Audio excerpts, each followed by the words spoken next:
Heisenberg's principle indeed is very, very non-intuitive. Frankly speaking, I'd call it bizarre. But you can see it at work.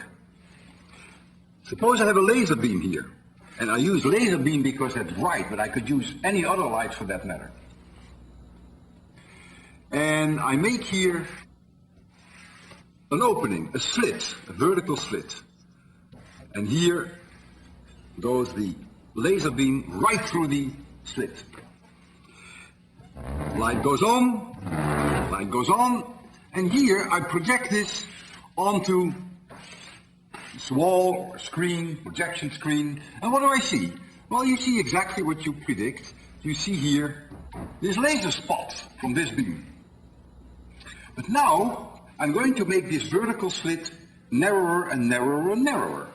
What now are you going to see? Well, you're going to see exactly what you predict. You're going to cut off the edges of the circle, and the spot gets narrower and narrower and narrower. But now you come to the point that this narrow slit, say, is only 1/100th of an inch wide. And now Heisenberg's principle comes in. Because now you know so precisely in the horizontal direction where the light is, that as it emerges from this slit, the direction of the light is no longer determined, according to Heisenberg's principle. And so now what you're going to see, it's going to spread out in the horizontal plane, and therefore what you're going to see on this projection screen is going to get wider. Extremely non-intuitive.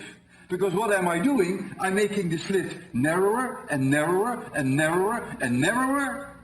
And what do you see ultimately?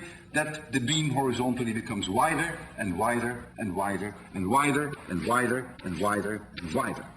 Now that is very non-intuitive, but it's the way the world works.